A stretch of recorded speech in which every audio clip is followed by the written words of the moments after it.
और मोहतरम बुजुर्गों, नौजवान दोस्तों और पर्दे के आड़ में बैठी हुई मेरी माँ और बहनों,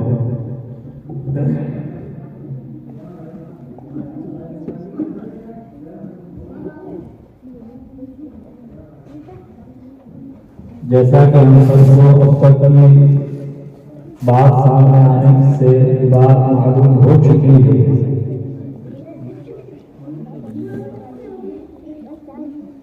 कि हम और आप इस वक्त एक बहुत बड़ी फिक्र को लेकर जमा हुए हैं।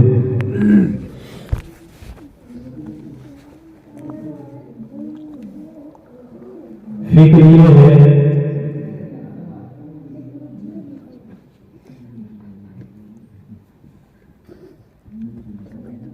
कि कुरान करीम में दो लफ्ज़ इस्तेमाल हुए हैं,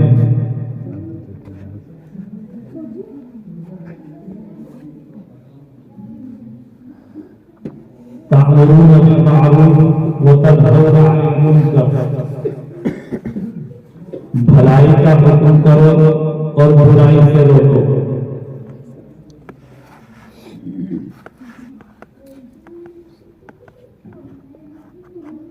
भलाई का हुक्म और बुराई से रोकना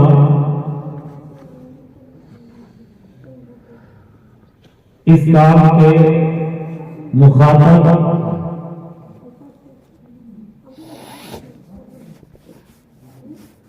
गैर ईमान वाले भी हैं और ईमान वाले भी।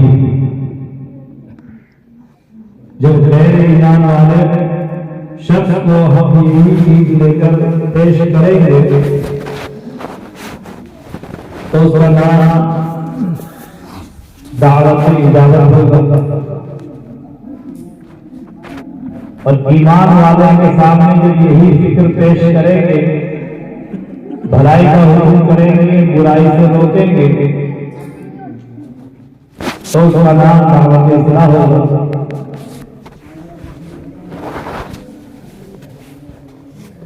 तो हमारा और आप यहाँ मिल बैठना आक़ाए नामदार सल्लल्लाहु अलैहि वसल्लम का सबसे बड़ा फरीज़ा दावत, उसी फरीज़े को जिंदा करने और उसी फरीज़े की फिक्र उड़ाना अपने दिल दिमाग में पैदा करने की गरज से यहाँ जमा होना होता है। बुजुर्गों और दोस्तों, मुख्तसर वक्त में बगैर किसी तमहीद के मैं दो तीन बातें आपके सामने रखूं।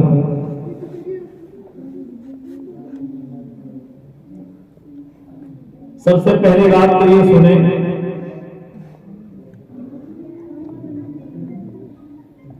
कि आज कुछ बुराइयां हमारे दरमियान इस किस्म की हैं कि जब उनसे रोका जाता है, उनसे मना किया जाता है, तो हमारा सबसे बड़ा दुश्मन हमारा अपना नफ्स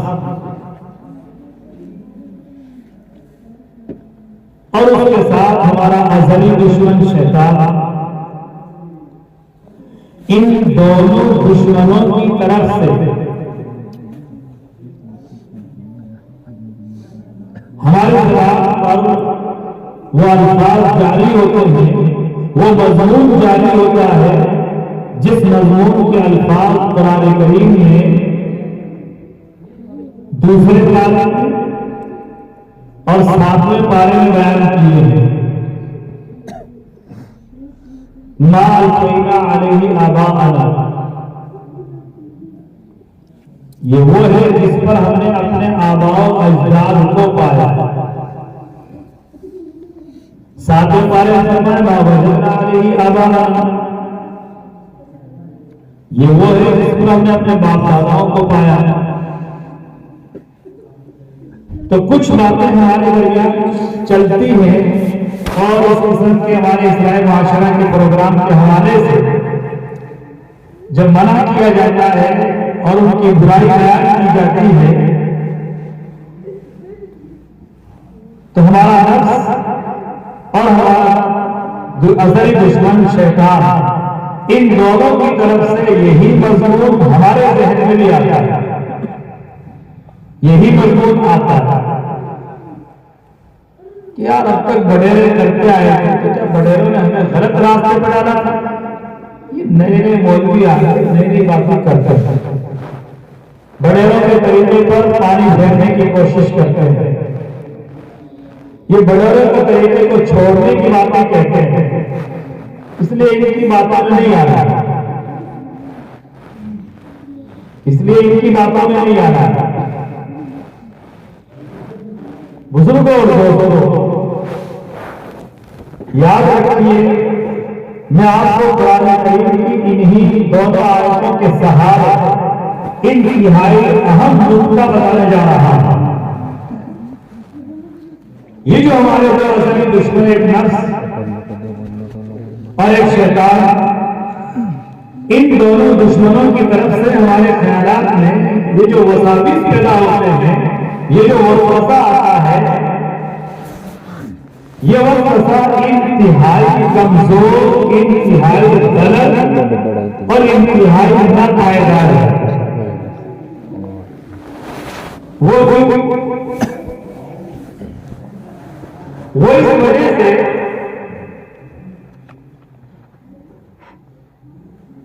कि कुरान करीम ने इन दोनों आयतों में जवाब दो जुमले इरशाद फरमाए हैं। अवलम कानू ला याक़िलून शैअन व ला यहतदून, क्या भला वो लोग अगर किसी चीज का इल्म नहीं रखते, कुछ समझते नहीं, कुछ अकल नहीं उनके पास, ला याक़िलून शैअन व ला यहतदून, और वो हिदायत याफ्ता है।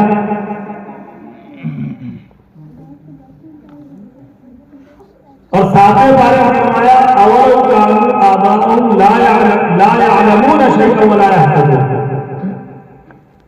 कि भला उनके आबा और अजदाद इल्म नहीं रखते और हिदायत याफ्ता नहीं। बस इन दोनों आयतों के सहारे से मैं दो लफ्ज़ आपको बताना चाहता हूं।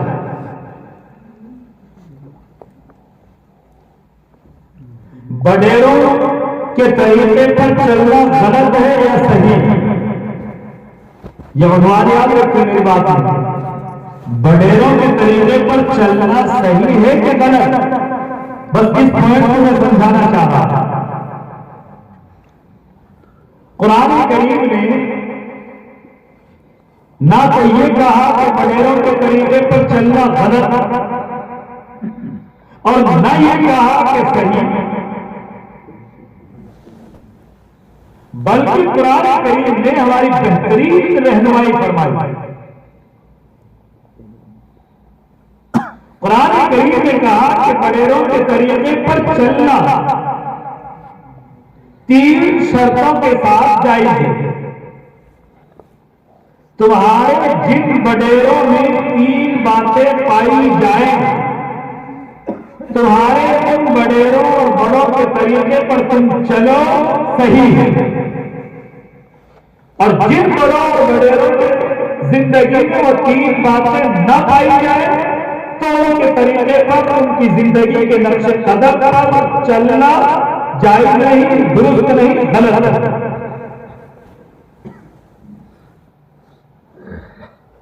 वो तीन चीजें क्या है? मेरी माया और बहनें अगर सुन रही हो तो ध्यान से सुने। ये चीज मर्दों से ज्यादा औरतों में ज्यादा पाई जाती है।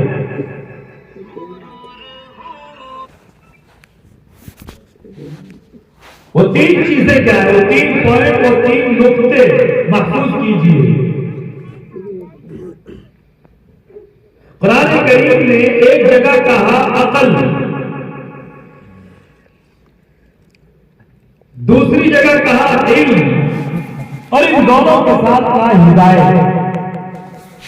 इल्म, अकल और हिदायत। इल्म सही, अक्ले सलीम, और इल्म सही और अक्ले सलीम की रोशनी में अमले सही।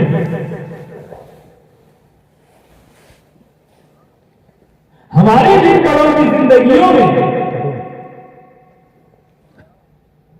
हमारे जिन बड़ों की जिंदगियों में इल्म सही हो, अक्ले सलीम हो, और फिर उनका अमल उनके इल्म सही और अक्ले सलीम के मुताबिक हो, तो उनके तरीके के मुताबिक जिंदगी गुजारने से कोई मना नहीं करता, कोई मना नहीं करता। और जिन बड़ों की जिंदगियों में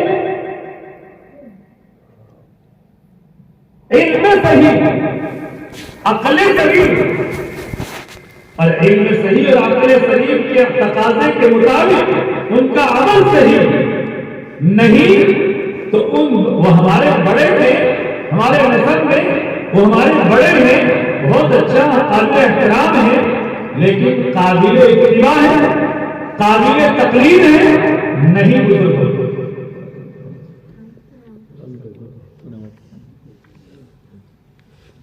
वो काबिल इत्तिबा है नहीं। बस मुझे इस वक्त पहली बात ये समझानी थी कि शादी ब्याह के मौके पर या मौत गली के मौके पर जो भी कोई रस्म हम करते हैं, तो हमारे घरों में एक पुराने जमाने से देखते चले आए हैं। अब उनके मुताबिक जब कभी कुछ कहा जाता है तो शैतानी और नफ्सानी ये वसवसा आता है, यार ये नए मुल्ला पता नहीं कहां से आया।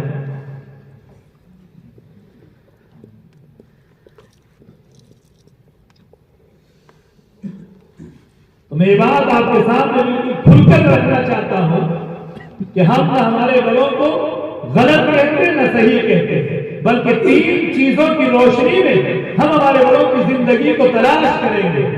उनकी जिंदगी में इल्म सही है, अक्ले सलीम है, और इल्म सही और अक्ले सलीम के मुताबिक उनका अमल है, तो अब हमारे लिए उनका अमल काबिल इत्तिबा है,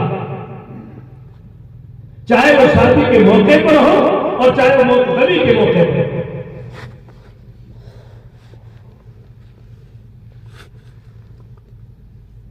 अब तक के मेरे अल्फाज बड़ों बड़ेरों को मुताबिक थे। अब आ जाइए मौजूदा जमाने में। मैं आपके सामने बैठा हूं, उलमाए किराम का इतना बड़ा तबका आपके सामने मौजूद है।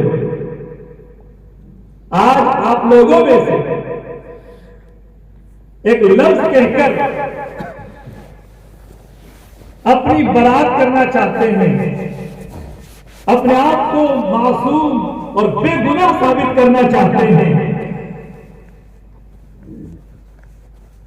जो इंतहाई नासेबा और नामुनासिब जुमला होता है, वो क्या, वो ये होता है कि ते पढ़े लिखे जान करो, ते पढ़े लिखा जान कर सो जान नहीं कर सकता, पढ़े लिखे जान कर सो जान नहीं कर सकता। तो मैंने अभी जो तीन लफ्ज कहे हैं, वो तीनों लफ्ज खाली बड़ों बड़ेरों के मुताल्लिक नहीं थे, वो हमारे मुताल्लिक नहीं थे, वो हमारे मुताल्लिक नहीं है। हमारा इल्म सही है, इल्म कामिल है और हमारे पास अक्ल सलीम है और हम अपने इल्म कामिल और इल्म सही और अक्ल सलीम के तकाज़े के मुताबिक जिंदगी गुजारते हैं तो फिर हमारी जिंदगी आप लोगों के लिए काबिल इत्तिबा है, आप लोगों के लिए काबिल इत्तिबा है। और अगर हमारे पास इल्म सही नहीं, इल्म कामिल नहीं, अक्ल सलीम नहीं, या इल्म सही और अक्ल सलीम तो है लेकिन हम अपने इल्म सही और अक्ल सलीम के तकाजे के मुताबिक जिंदगी नहीं गुजारते हैं तो अब हमारी जिंदगी आपके लिए नमूना नहीं, हमारी जिंदगी आपके लिए काबिल तकलीफ, काबिल इत्तिबा नहीं, हमारी जिंदगी आइडियल नहीं।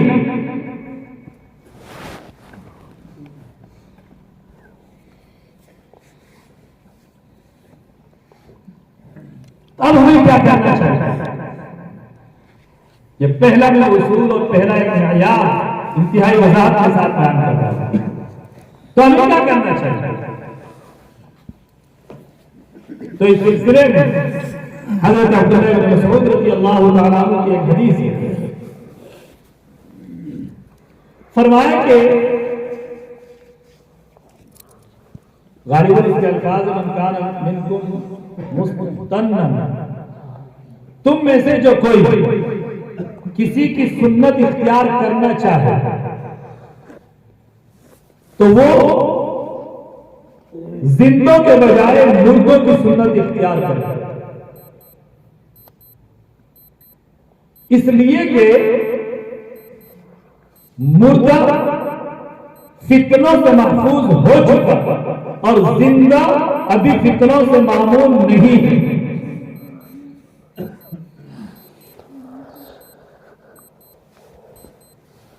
हज़रत अब्दुल्लाह इब्न मसऊद रज़ियल्लाहु तआला अन्हु के इस जुमले का मकसद हज़रात सहाबा इकराम की तरफ इशारा है।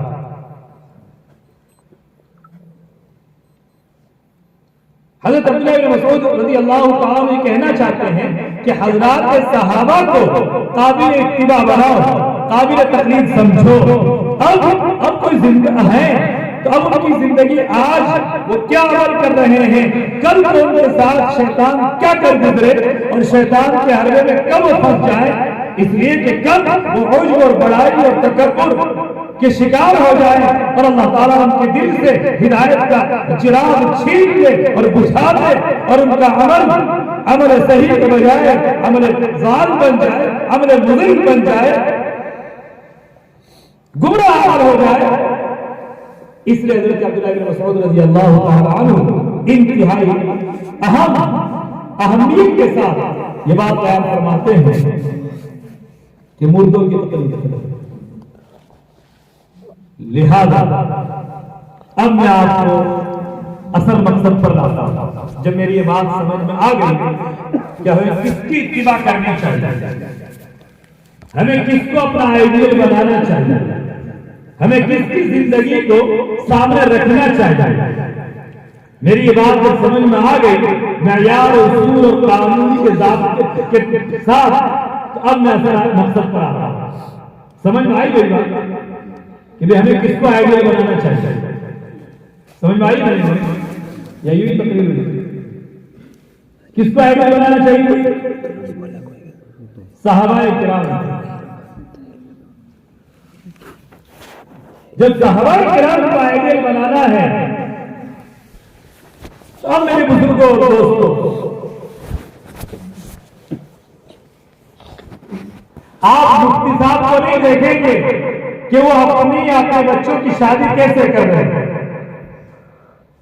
वो सेठ साहब को, हम सेठ साहब को नहीं देखेंगे कि वो अपने बच्चों की शादी किस तरह से कर रहे हैं, वो हम अपने पड़ोसी को नहीं देखेंगे कि हमारा पड़ोसी अपने बच्चों की शादी किस तरह से कर रहा है,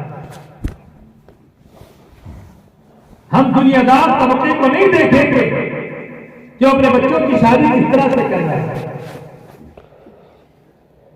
हम किसी फिल्मी एक्टर हीरो को नहीं देखेंगे कि वो अपने बच्चों की शादी किस तरह से कर रहा है।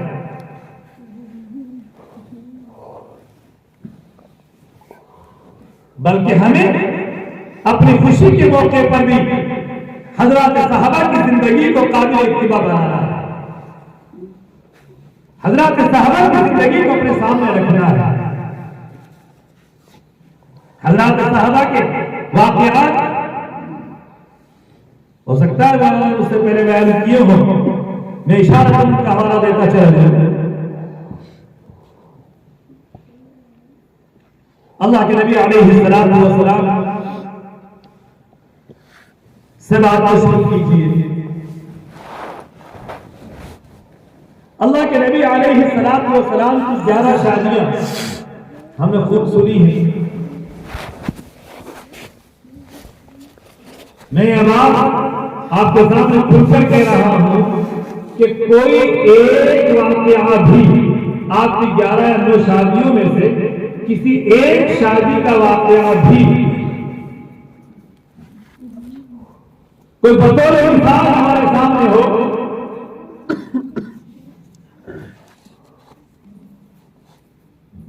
कि आपने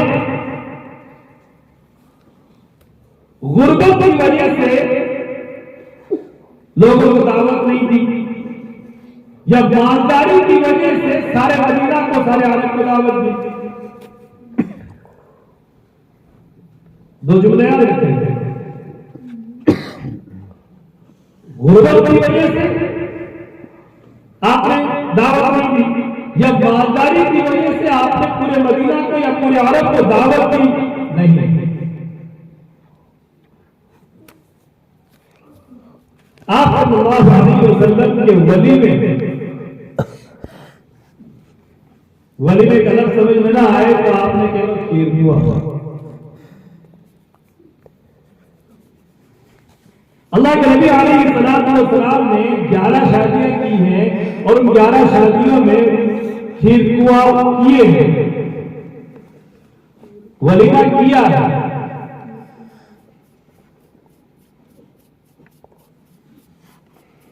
आप मालदार इतने हैं, इतने हैं, इतने हैं कि अगर आप चाहें तो ओहद पहाड़ को सोने का बनाकर अल्लाह से एक मर्तबा दरखास्त कर दें, हल्की सी दरखास्त कर दें, तो पूरा ओहद आपके लिए सोना बना दिया जाए और वो सोना आप पूरे अरब पर खर्च करना चाहें तो कर सकते थे।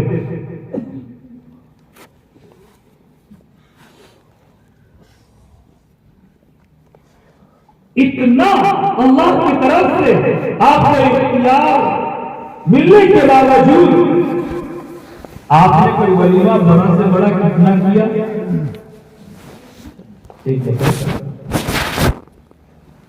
एक और छोटे से छोटा वलीमा, छोटा से छोटा वलीमा आपने कितना किया? हज़रात सहाबा इकराम को कहा एक सफर के मौके पर, वहीं पर सफर ही में आपने निकाह किया था, लिहाजा आपने सुबह पर कहा कि भाई जिनके तोशेदार में जो कुछ है वो अपने अपने तोशेदार में से खजूर सत्तू वगैरह वो लिया और दस्तरखान बिछा के बैठ जाओ, और सब बैठ गए का ये मेरा वलीमा। इसको भी आपने वलीमा कहा। हजरत अब्दुर्रहमान रज़ियल्लाहु तआला अन्हु, मैं दोनों किस्म के वाक़यात रख रहा हूं, याद रखना। अल्लाह के नबी अलैहिस्सलातु वस्सलाम की गुर्बत के हवाले से भी और मालदारी के हवाले से दोनों बातें कही हैं। आइए साहबा, हजरत अब्दुर्रहमान बिन औफ, मैं बात इसलिए कह रहा हूं मालदारी की खास तौर से इसलिए कह रहा हूं, बीच में एक बात कह दूं कि हमने हजरत सहाबा की कुर्बानी के वाक़यात इतने सुने हैं, इतने सुने हैं, इतने सुने हैं कि हमारा ज़हन पक गया कि नबी के पास कुछ नहीं था, सहाबा के पास कुछ नहीं था, वो भूखे मरते थे, जिसकी वजह से हम एक जुमले में उसकी जिंदगी को न काबिल इत्तिबा करार दे देते हैं। हमें कहते थे उनके पास था नहीं इसलिए उन्होंने कुछ किया नहीं, आज अल्लाह ने हमें दिया कर क्यों ना ये कह देते हैं। मैं इस जुमले के रद्द, हमारे इस सोच के रद्द में हमारी गलत फहमी को दूर करने के लिए मिंबार कह रहा है। आइए हज़रत अब्दुर्रहमान बिन औफ रज़ियल्लाहु ताला लीजिए हज़रत उस्मान गनी रज़ियल्लाहु ताला हज़रत अब्दुर्रहमान बिन औफ रज़ियल्लाहु ताला कितने बड़े मालदार सहाबी थे। हयात सहाबा में एक जगह वंशी जिनमें मुझे बताइए तौर पर याद नहीं रहा, एक जगह उनके इंतकाल के वक्त माल की तादाद लिखी है जो उस जमाने में लाखों में थे, उस जमाने में लाखों में थे। आज अगर उसका हिसाब हम इंडिया करेंसी से करते हैं तो अरबों में जाता है। इंडिया करेंसी से अगर उसका हिसाब लगाते हैं तो अरबों में जाते हैं, करोड़ों में नहीं। इतने बड़े मालदार साहब,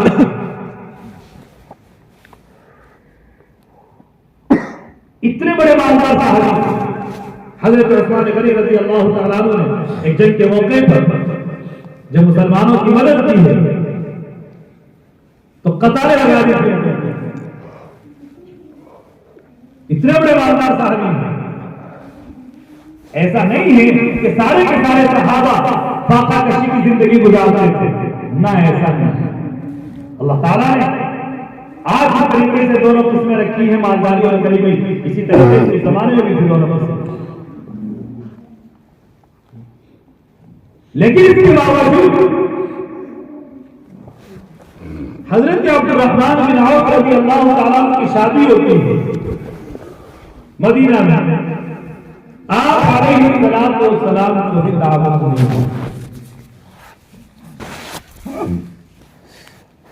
आज हम सहाबा के लिए बाप से ज्यादा, मां से ज्यादा, औलाद से ज्यादा, बीवी से ज्यादा, खानदान कबीले से ज्यादा, तमाम मुताबिकीन से सबसे ज्यादा अल्लाह के नबी अलैहिस्सलाम अजीज थे।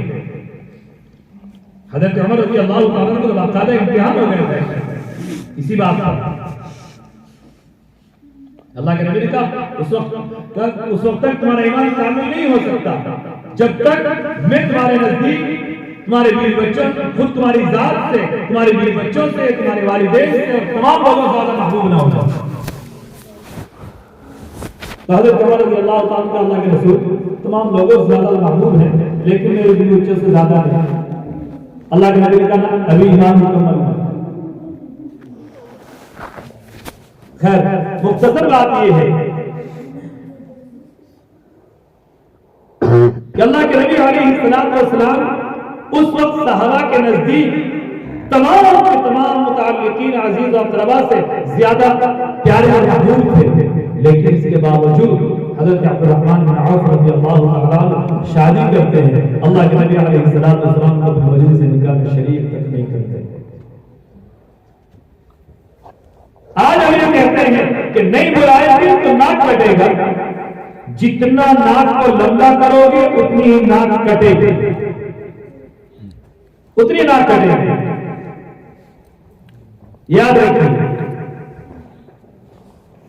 अब तक की मेरी बात का हासिल यह है कि हम मालदारी या गरीबी का सहारा न लें, बल्कि हम नबी अलैहिस्सलाम और सहाबाए किराम के पास जो इल्म सही और अक्ल सलीम दोनों के तकाज़े के मुताबिक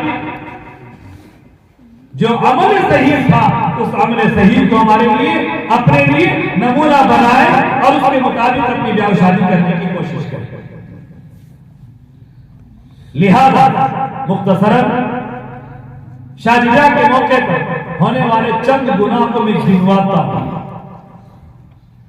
हमारी शादी ब्याह में गुनाह की बुनियाद क्या है? हमारी रसूमात जितनी भी होती है, इन सब की बुनियादें क्या है? हम मर्द हज़रात और औरतें जो कुछ भी करते हैं उसका एक सबब तो होता है रियाकारी, दिखलावा, नामनूर, शोहरत, हुब्बे जाह, इज्जत तलबी, कि लोग हमें अच्छा कहें, लोग अच्छा कहें, हमारा नाम हो जाए कि फलाने ने ऐसी शादी। बस ये एक गंदा और बुरा जज्बा हमारे दिलों में पैदा होता है, जो हमें न जाने किसी सुन्नतों को छोड़कर हराम और बदकारियों पर और बदखुल्कियों पर तैयार करता है। एक गुनाह। नंबर 2, हमारी मस्तूरात की तरफ से अपनी ज़ेब और ज़ीनत का इजहार का जज्बा, अपने बनाओ श्रृंगार का जज्बा,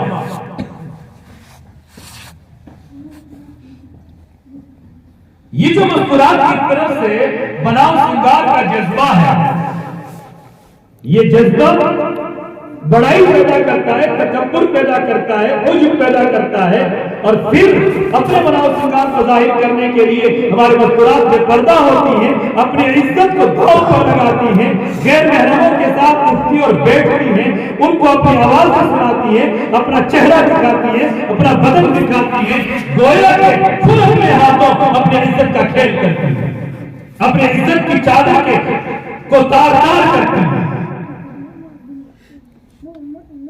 तार-तार करती है।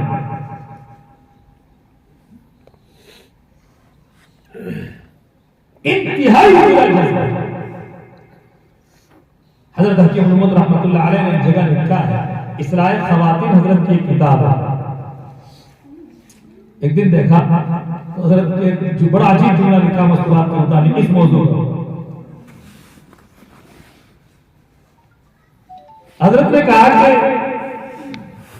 औरतों को बाहर जाने का, बाहर निकलने का बड़ा शौक होता है,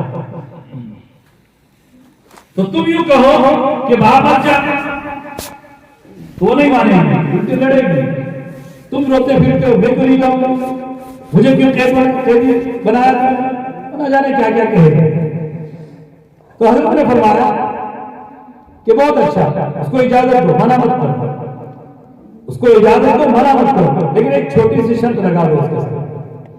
कहा यूं कह दो कि ठीक है, जहां जाना है तुझे, जिस रिश्तेदार के यहाँ जाना है, जिसकी शादी में जाना, जा, बस इतनी सी बात मेरी मान ले कि तू अभी 2 दिन से जो कपड़े पहने हुए हैं, बस इन्हीं कपड़ों पर ऊपर बुर्का लगा ले, सादा और चली ले, ये कपड़े भी मत बदल, ये कपड़े मत बदल, और इसी हाल में शादी में जाएगा, बस इस शर्त के साथ उसको इजाजत दो। 1% एक कदम बाहर नहीं रखेंगे, बाहर तो अंदर भी एक कदम नहीं रखेंगे। तो दूसरा गुनाह, दूसरी बुनियाद जिसकी वजह से हमारी शादियों में गुनाह होते हैं, वो है औरतों की ज़ेब-ए-ज़ीनत का इजहार का जज्बा। और तीसरी चीज, मैं वक्त की वजह से गिनवा रहा हूं, अहादीस इसके सिलसिले में कितनी मौजूद है और कुरान करीम में कितनी आयतें, कभी इंशाअल्लाह फिर बयान करेंगे। 2 चीजें। तीसरी चीज जो गुनाहों का पिंडारा है, वो है हमारी बारात, वो है हमारी बारात। जान तो ले ली जा सकती, ये हमारे दरमियान से जान ले जाने का तसव्वुर, रियाकारी और ज़ेब-ओ-ज़ीनत के इजहार का जज्बा, ये तीनों चीजें अगर हमारी शादी के मौके पर आग न बढ़े तो मैं कसम खा के कह दूं तो यकीन हासिल नहीं होगा 100% हमारी शादी सुन्नत के मुताबिक है, 100% सुन्नत के मुताबिक होगा।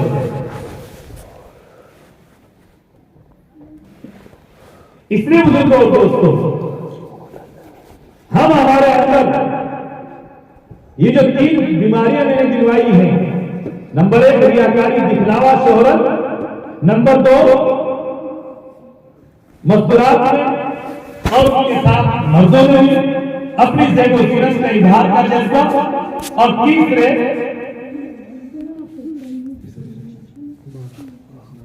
मरा ये तीनों जज्बे खत्म करने का अहद करें आज की मजलिस करोगे।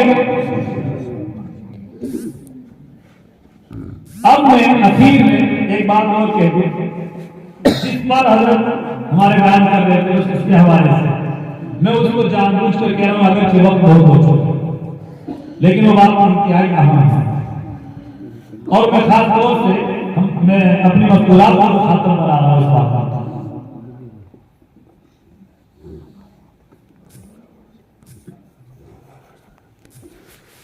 हजरत ने जब ये हदीस बयान की थी, उस हदीस में वो हदीस वाक़या मेराज की है, अखीर में जब हदीस बयान की थी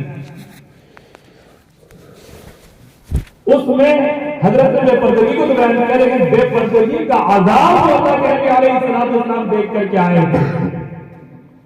बेपर्दगी का आजाब होता कहने अलैहिस्सलाम देख करके आए थे, वो मैं अपने मज़कूरात को सुनाना चाहता था उसी हदीस में।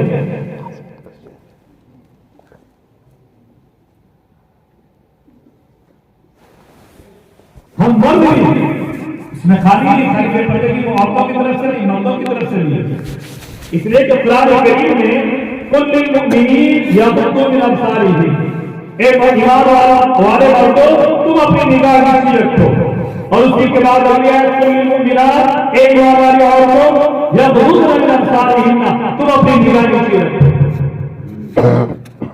तो मर्दों और औरतों दोनों को खिताब किया है उस हदीस में बेपर्दगी का, और बेपर्दगी के नतीजे में होता क्या है?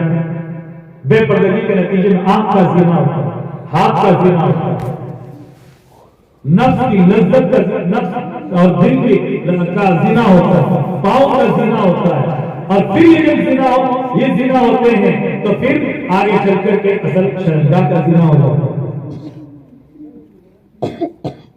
बेपर्दगी में सबसे पहले हाथ का ज़िना तो होना ही होना, और थोड़े से आगे बढ़िए तो हाथ का ज़िना, पाँव का ज़िना, लज्जत कानों का ज़िना, और ज़ुबान का ज़िना, और पेट का ज़िना, नफ्स का ज़िना, ये सारे ज़िना होते हैं।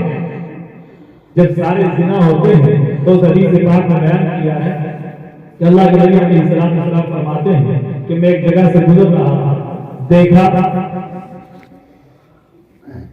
कि तंदूर जला हुआ है, उसमें नंगे मर्द और नंगी औरतें जल रहे हैं, और जलकर आग की लपट के साथ वो ऊपर आते हैं, और ऐसा लगता है कि अब बाहर निकल जाएंगे, लेकिन फिर वापस अंदर चले जाते हैं। आग की लपट के साथ ऊपर आते हैं और फिर चले जाते हैं, फिर ऊपर आते हैं और फिर चले जाते हैं। इस तरीके से मुस्तकिल वो आग के तंदूर में, वो आग के तंदूर में मुस्तकिल जल रहे हैं वो नंगे मर्द और औरतें। अल्लाह के नबी अलैहिस्सलाम फरमाते हैं, मैंने पूछा जिब्रील देखो, फरमाया ये ज़िनाकार औरतें और ज़िनाकार मर्द।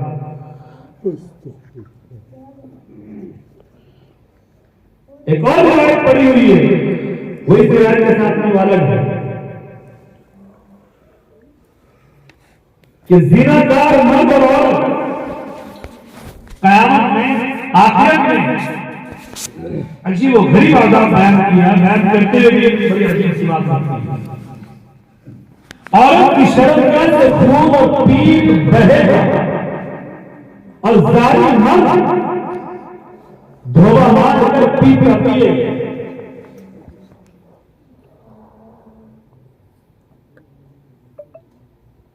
आज हमारी मुस्कुराहट को अपना बड़ा अंदाज जारी करने का मौका जहां शादी में मिलता है या अपने घरों में मिलता है, और इंतहाई बेफिक्री के साथ अपना बड़ा अंदाज जारी करते हैं।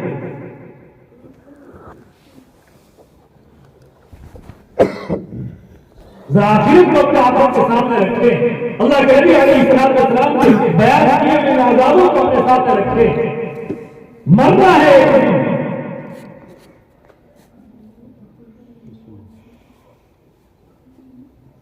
इसलिए इस मजलिस में जिसमें हम बैठे हैं, इस बात का अहद करें कि हम खुद भी पर्दा करेंगे क्या मतलब? हम अपनी निगाह को नीचे रखेंगे।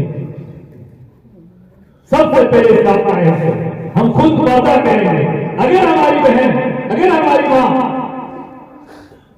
अगर वो अपनी बेवकूफी की वजह से, वो अपनी कमाई की वजह से, अगर किसी वजह से पर्दा हमारे सामने आ गई, तो हम अपनी निगाह को नीची करेंगे।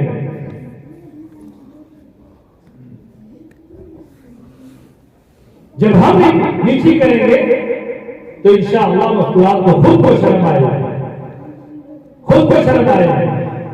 मैं अभी मौजूदा से कालिम का नाम लिए बगैर एक वाक्या बयान करता हूं।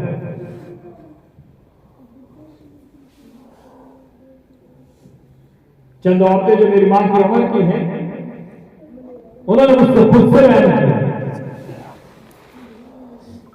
माँ बाप लफ्ज में कह दूं तो भाया हराम तो मार्केट करने से जाओ, वहां देखे बिमत गजे बढ़ाई आ गई और निगाह से देखा उन्होंने।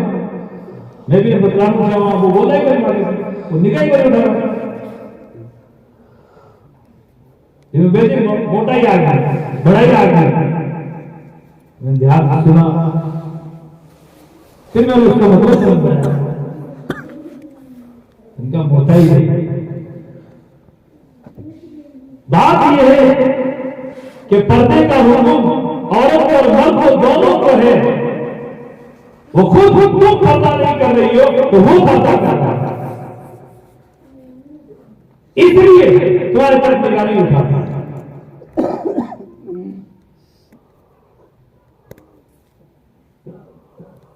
इसलिए बुजुर्ग और दोस्तों, हमारे इस प्रोग्राम का असल मकसद यही है कि हमारे माशरे में चाहे शादी ब्याह के उन्वान से हो, चाहे मौत होने के उन्वान से हो, और चाहे आम दिनों में जो भी बुराइयां जन्म ले रही है और पनप रही है, जन्म ले रही है और जन्म लेकर के पनप रही है, बढ़ती जा रही है, उन सबको जन्म न लेने में और पनप में न देने, उसकी ये मेहनत है। जन्म न लेने में और जो जन्म ले चुकी है उनको हम पनप में न दें, ये असल हमारा मकसद है। इसके अलावा कोई मकसद नहीं है। अब मकसद जो ये मकसद है, तो ये मकसद मैं अकेला आपको बयान कर दूं और आप चुपचाप सुन लें तो क्या ये पूरा हो जाएगा?